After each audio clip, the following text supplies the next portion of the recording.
So this is what I'm going to do now in the run-up to my show in Brighton, is talk through all of the issues. And one of the issues with the show is that I keep trying to add jokes to it.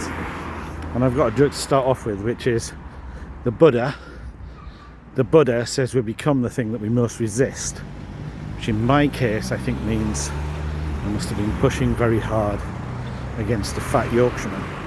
And I think I was going to start tonight with the intro, which is why me, why this, why now, and why you. But I'm not going to do that. I'm just going to, because just to get the kind of flow in my head, I'm going to start with kind of story of why I'm telling this story, which is that I wrote a book which has now found a publisher called Delivering the Impossible, and that's a book about project management. And one of the things that I realised when I was writing that book and reading other things around it was that there's this big difference between a description of something and the idea of something and the actual thing itself, that they're made of different stuff. And that is kind of, it shouldn't be a big revelation, like the idea of a book and the actual reality of writing the book. They're different things. This is connected to a quote that I have in the book from Iris Murdoch, who's a kind of famous literary novelist. She said, "Every novel is the wreck of an idea," and the idea there, I suppose, is that when you actually implement something, it's fundamentally, in some way, disappointing. And what I did was I kind of realised that there's a certain kind of aspects of this that are very particular to kind of the kind of project management I do, which is software project management, that when you actually do something, when you implement it, you have to look after it. That like software has its own needs. It needs maintaining, it needs testing, it needs somewhere, you need to put it somewhere. And this is kind of, I came up with the idea of the biscuit tin and the biscuit. That the biscuit tin is a description of something and the biscuit is an actual thing. And very often what you're dealing with when you talk to people about projects is huge disappointment at the wreck of the idea, that kind of the thing that actually happened is not exactly as it was described. And very often when they're talking about this, they kind of forget something very important about ideas, which is that they don't have value in themselves. It's only, and biscuit tins don't have value in themselves. It's the biscuits that are in them that have the value. That kind of there's some kind of nutrition that people get from them. They like the taste of them. There's something kind of pleasant about the actual biscuits. And so this is kind of a theme that I've used to create this show. But the other thing that I kind of realised is that this is kind of a key into something more general. And the way I've described it when I've talked about it is it's about creativity, yes, but it's also about generally doing things. That kind of, what I realised is that when you do things, when you actually make biscuits, then there are all sorts of problems and emotions and difficulty and essentially work that comes with doing something, which, like, if you didn't do something, then you wouldn't have to do. And this kind of, I'm all over the shop talking about this, but kind of that doesn't really matter. This is connected to an idea by a woman called Arlie Russell Hochschild, I think that's how you pronounce her name, who wrote a book about what she called emotional labour. Now here is a joke. When I say emotional labour, I don't mean the process that my mother had to go through with the nurses in Huddersfield when I was born, because the nurses were all really worried that my mother would be in trouble because she'd had a ginger baby. My dad's got ginger hair, so it wasn't a problem.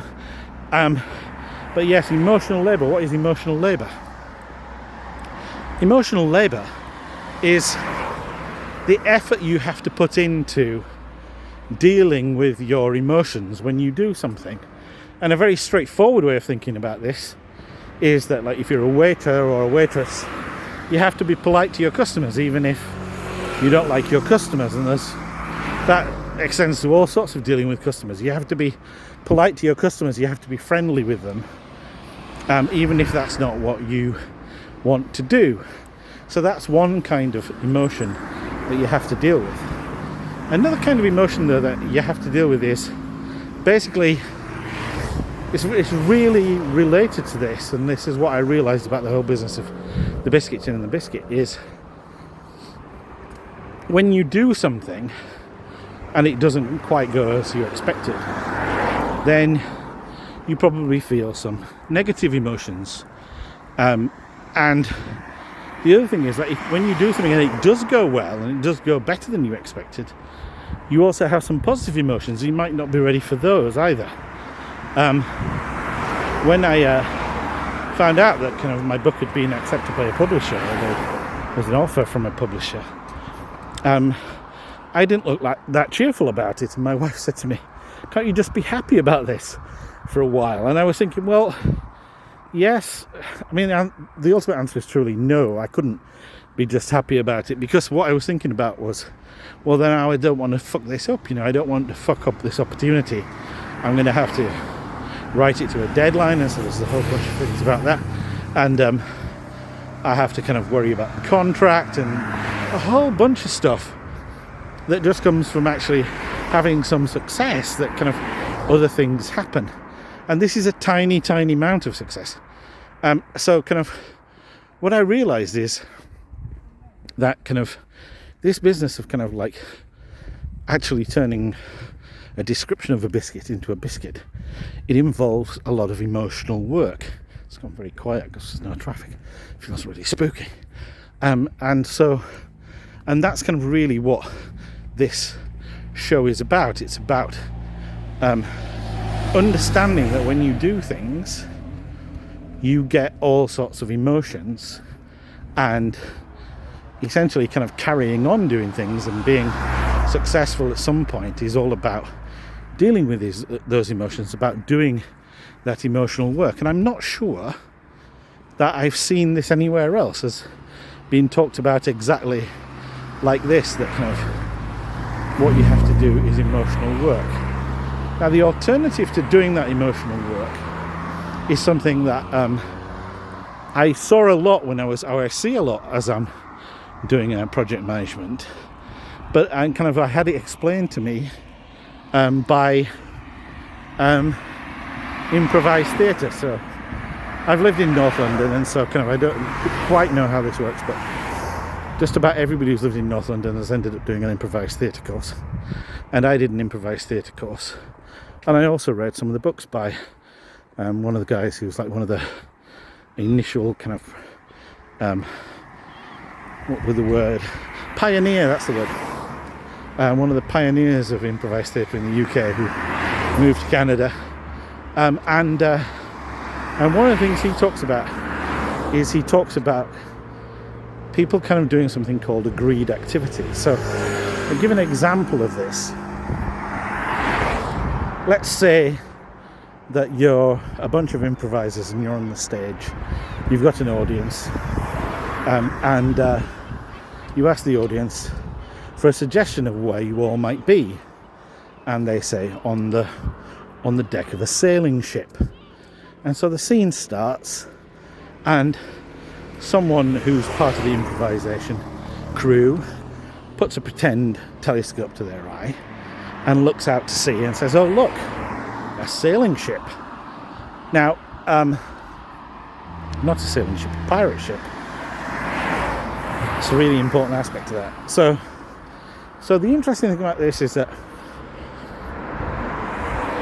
once that's called an offer, like making a suggestion like that in an improv scene is called an offer. And one of the things that you get trained to do if you do an improvisation course is to accept the offer, not to kind of reject the offer. And so what you want to do is to kind of, and this is what the audience absolutely want you to do, they want to see a proper pirate. They want to have this pirate ship come near the crew, maybe one of the 4 people pretends to be the pirate. They want a proper pirate with a parrot on its shoulder and 1 leg and 1 eye. There's somebody who's been through a really, really bruising encounter in a pet shop and then visited an antique store. That's what they want. But sometimes what happens is that one of the other people on the crew, they say something like, let's scrub the floor, let's scrub the decks. And if the other improvisers aren't experienced, they might agree with this. They might agree with scrubbing the decks. Now, scrubbing the decks is a terrible idea at this point. It's blocking the suggestion of the pirates, but people might go for it because it feels safe. It looks like an activity, it's doing something, it's not doing nothing, but it's not actually advancing the story forward. But it avoids the people in the scene having to do any of the things that might change them, that might change their emotions. So, for example, one of the things that you might want to see the crew do is to try and find the lifeboats and maybe try and hide in the lifeboats and kind of find out that the lifeboats don't have any bottom in them. Or you might want them to kind of try and find some cannons and realise that they don't have the instruction manual for the cannons, or they do have the instruction manual for the cannons, but it's like an IKEA instruction manual, and it doesn't really make any sense. All of those things are fine in a kind of preparation or a kind of middle bit before the thing that all the audience want to see, which is the encounter with the pirates. But scrubbing the decks isn't that. Scrubbing the decks is something called agreed activity. And when I read about agreed activity, I realised that I see it all the time in projects, that people, they get to a point where they sense that the next thing that they're going to have to do in the project is going to cause them some kind of negative emotion. And so they don't do it, they don't tackle it. It's maybe obvious what the problem is, but they don't go forward and deal with it because they realise that it's going to cause them some negative emotions. And obviously this has got parallels in when you do creative things. That kind of, you can say you're writing a book, but once you get to the point, and this is something I felt definitely when I submitted my book to the publishers, I was thinking, well, I've submitted it now, and just what if they ignore it, or what if they just say shit? And of course that is the experience that most people have to their books. It's one of the interesting things. I've seen several discussions about this from kind of successful actors. I saw a thing from he's called somebody McAvoy, and I can't remember his name now. But he was saying he's seen lots of actors who are very good at acting, but they're absolutely terrible at taking rejection, or not even rejection, maybe just taking kind of like, anything that is less than kind of absolute applause and praise. And they don't end up being successful actors because they can't deal with the negative emotions on the path to kind of actually having to become a successful actor. And I saw something similar, a discussion, somebody talking about a speech by Patrick Stewart when he said, if you're an actor, you're in the business of being rejected. That's what the job is. And this is kind of brutal. This is kind of like saying it's your job to keep putting your hand in the fire. And that's very, very difficult. It's not easy at all. And so kind of you have to kind of come up with some kind of structure where you try and do this. And that's what I'm going to talk about towards the end of this presentation, this show. It's a show, Mark, it's not a presentation. So yes, this kind of thing of like agreed activity. And so what you need to do if you're going to actually be successful at anything is that you have to somehow, this is coming back to the emotional work, the emotional labour. One of the things that they found is that the people who come up with some kind of genuine way of not feeling bad, for example, about being waiters or waitresses, or kind of not masking their emotions but really having the kind of right emotions, this sounds like mystical stuff, but this is what I read.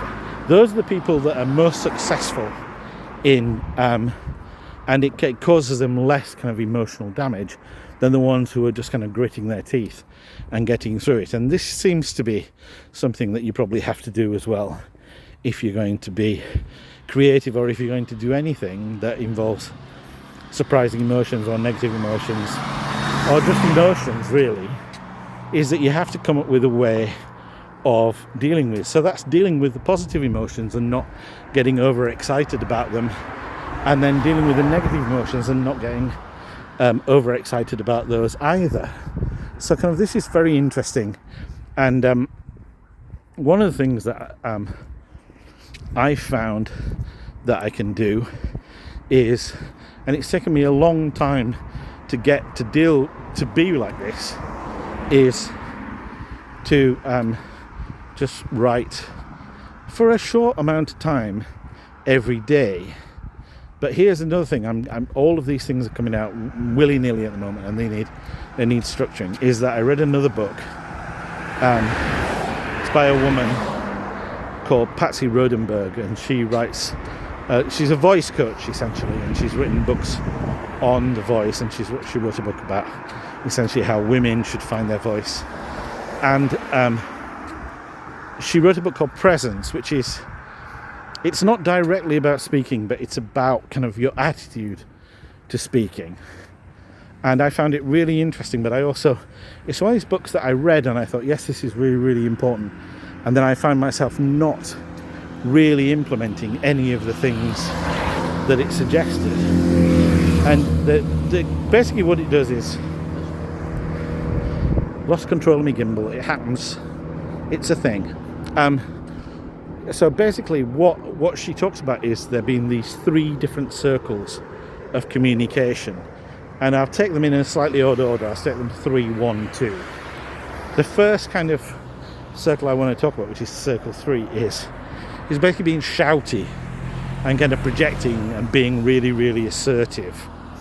And this is kind of something that we all have to do at some point. We all have to be assertive, we all have to shout, we all have to kind of like use more energy than we would in a normal conversation to communicate something.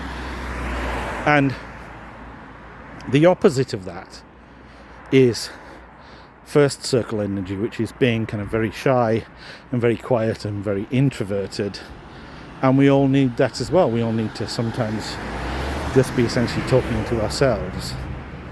But the kind of energy that she's kind of advocating that is most useful for communication is what she calls second circle energy, which is kind of give and take. It's saying things, but it's also paying attention to what other people are saying, and it's also kind of allowing yourself to be sufficiently vulnerable that you can be changed. And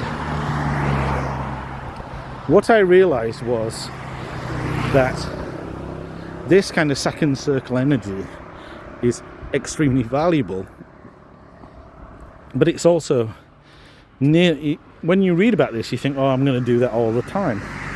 And that is a kind of very naive response to it, because essentially the only kind of people who have to do that all the time, it's murder, really, to kind of be like that all the time. And she talks about people like in prisons, like, in dangerous situations, that have to always be alert and always ready to kind of change their view of what's going on in light of what's happening around them. Those are like nightmare scenarios that kind of nobody can really deal with.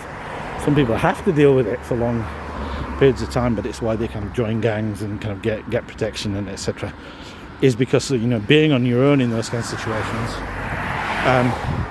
is exhausting, and nobody can really deal with it. But what I sort of realized was that this kind of second circle energy, where you kind of essentially discussing things and trying things out and being willing to be changed in light of what happens, this is kind of what is happening when you're kind of pushing something forward. It's what's happening when you're pushing a scene forward in improvisation. And it's also crucially what I've started to do recently with my writing that I couldn't manage to do before, which is to kind of edit it. And editing I find the absolute hardest thing to do, and kind of coming up with the overall structure for something, really, I find that really difficult to do. But that is the thing that you have to do. Just going to let these people not get run over. And it is kind of, it's something that I've just kind of started to do, and part of the reason I've managed to do it, I think, or managed to start to do it, is that I've kind of found a friend who will read everything that I write and comment on it. And he does make extremely useful comments, but kind of part of it is that it's just the thought that I'm going to have this audience, which is a safe audience, is kind of part of why I've started to learn to do editing. And I can't do it for very long. I can't do it for more than, I write for about an hour every day, but probably the editing bit is maybe about half an hour at most every day. And kind of doing this, that kind of just coming out and walking and talking, is part of writing, the writing process for me as well. And what I realised is that by doing this, I kind of sort things in my head in a way that I don't if I'm just writing them down. What I kind of did, and I don't really know why I decided to do this, is that I sort of said, I'm going to take a show to the Fringe in Edinburgh in 2023, and I didn't have a venue, and my idea was that kind of it'd be okay because people drop out. This is what I heard, that a lot of people kind of lose energy and lose spirit and drop out in the final 2 weeks of the Fringe, and I thought, well, I'll be able to find a venue. And that didn't really happen. I did a couple of kind of guest spots as a stand-up, and then the guy who was doing one of the shows where I was doing a guest spot, he wasn't very well, and so he offered me a spot, and so I did one night in an actual venue. But when I didn't have a venue, I started doing kind of essentially performances in the park in Edinburgh, in the Meadows, and I recorded all of those, and some people, very small number of people, came to those. But that was kind of a brilliant way of sorting out what I was going to say in my head. And so kind of essentially by doing these things, I was kind of pushing things beyond just sitting on my own and thinking about these things, and I was pushing them more into this second circle. So the interesting thing about having an audience is, in my experience, you don't need much of an audience, but that's a huge difference. So kind of entering into second circle and not just yelling things at people either, but kind of having responses to their responses. This is a crucial part of what you're doing, I think, if you're kind of doing that. So there is this kind of second circle thing. And one thing that I mentioned there, which is something that I've really got from project management, is the idea of what kind of speed you can do these things at. Maybe as you get more well rehearsed, you can pick up your speed. But one of the things that I found that I've done myself, kind of when I've thought about like writing a book or something, is just to make ridiculous demands on my time. And one of the things that's happened as I've entered my 50s is I have more time because I'm not working as much as maybe I would like to, but I'm not working as much as I used to. And so I have more time and more energy to do this, which is kind of a huge part of it. But also, I think I've started to realise what my ability to do this is now. I'm going to do a demonstration. I'm not going to do it now, but when I do the show, I'm going to do a demonstration that demonstrates my power. And this is something that I learned from my physics teacher, my O-level physics teacher. I did O-levels, not GCSEs. My O-level physics teacher, Mr. North, when he talked about what power is your ability to generate energy, your ability to kind of do work. And work is force times distance travelled. So being a fat man as I am, I exert a considerable force on the ground. And if I step up onto a chair, then I'm traveling a distance. I'm moving that force through a distance. And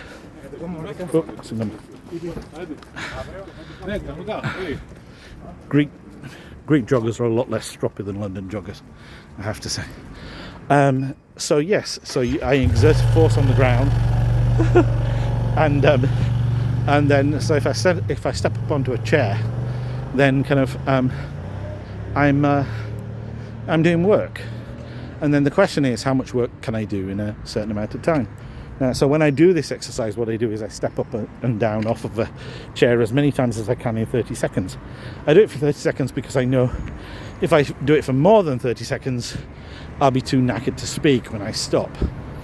And what I do is I get somebody to time me for 30 seconds, and I get the rest of the audience to count me. And the answer is always something like 13. I can step 13, 14 times in half a second onto a chair, depending on how high the chair is. But then kind of like once you've done that, it's a very graphic description. Once you've done that, then you can say, well, that is my power. It's 13 step-ups in 30 seconds. And if somebody was to say to me, and this often happens with management, well, it should be 26. What am I going to do? Well, there's a bunch of things that I could do. One is I could cheat.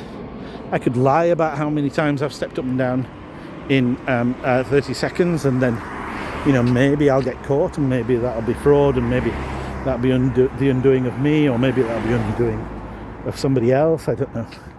I could just run away. I could give up. Or I could really hurt myself trying to do double what I'm doing at the moment. And all of these things, I'm guessing all of these things sound familiar as responses to trying to do something that you're supposed to do in terms of creative way or whatever.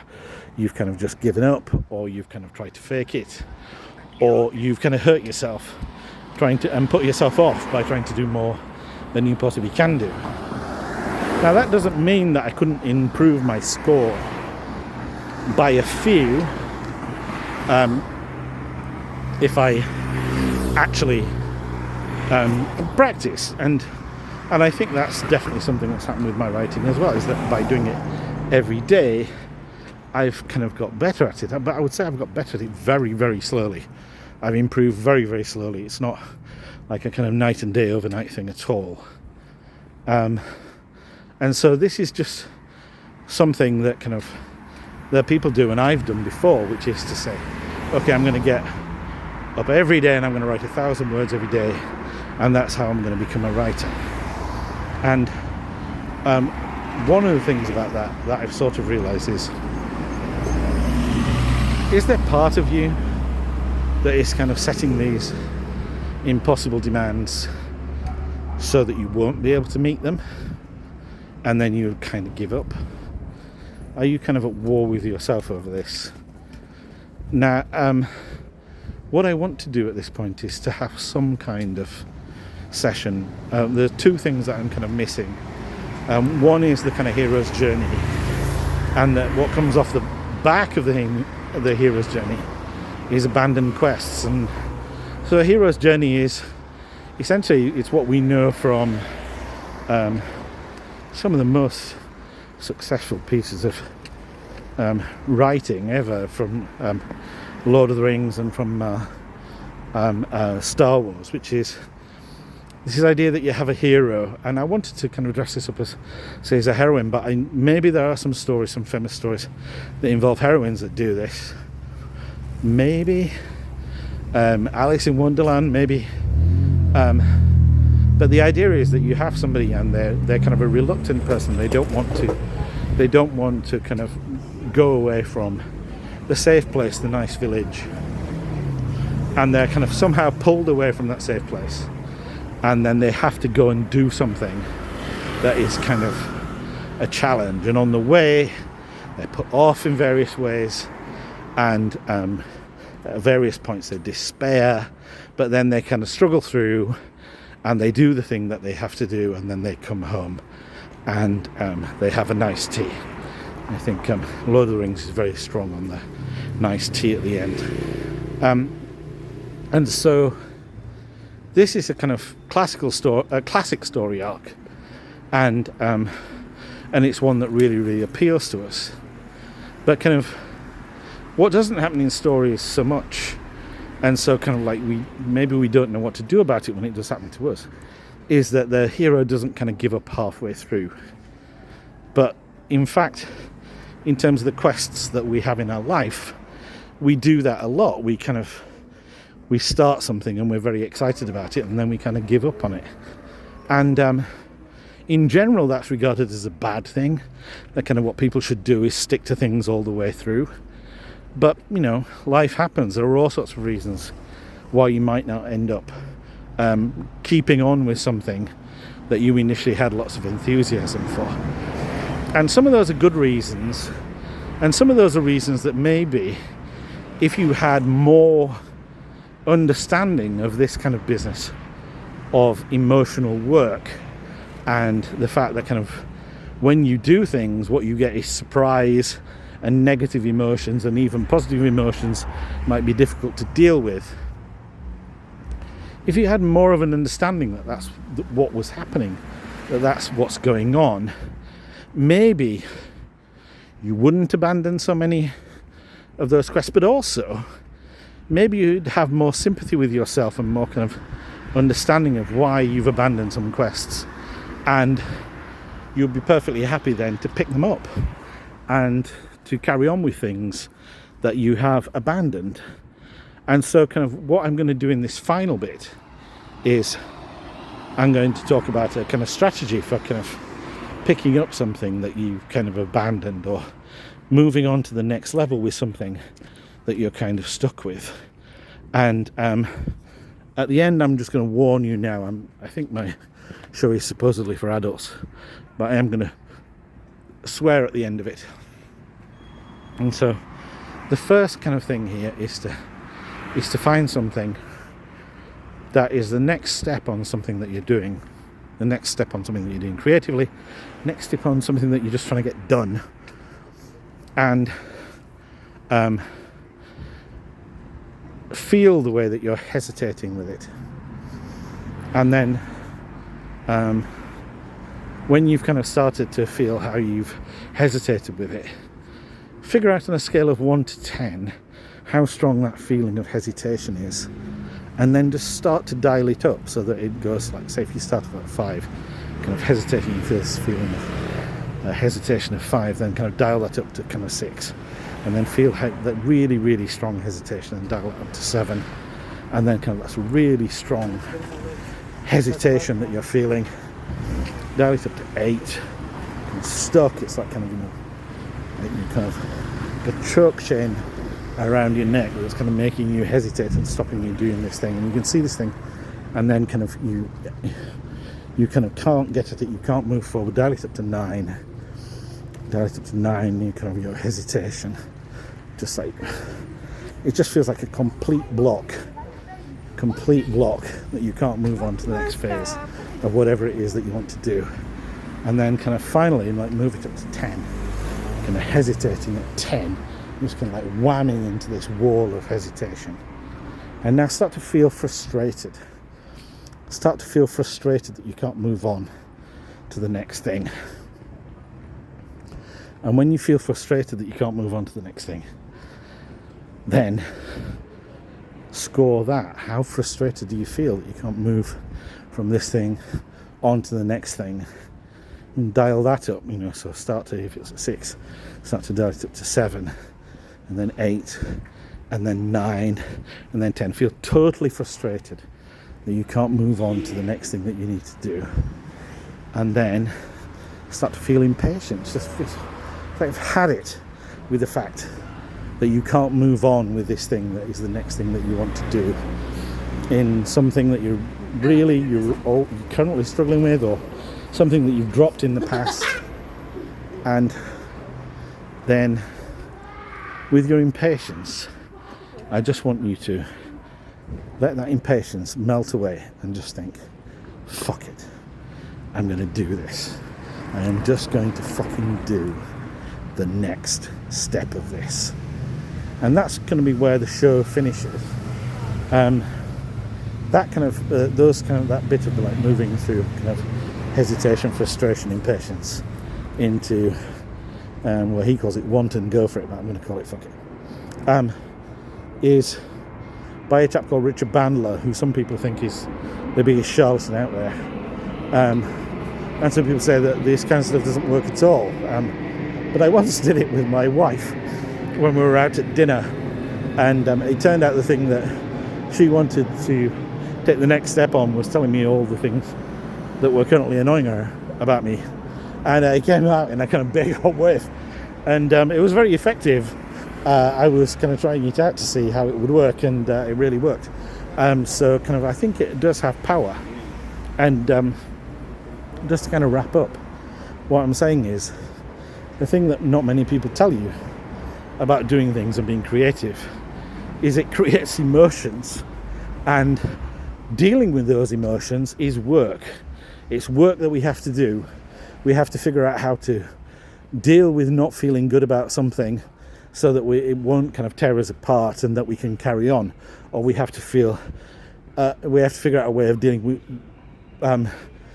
feeling good about things so that it doesn't just kind of like send us crazy or kind of stop us kind of focusing on the things that we need to do next. We need to be practical about, like, I'm happy about getting this contract for a book, but I have other things that I need to be responsible and take responsibly. So that's going to be the end of the show. As always, in the thing that I wrote, there were more jokes than this, and I'm just kind of I'm just kind of running it through in my head as a way of getting to the point. Lord knows what that announcement's about. Anyway, so that's the end of the show.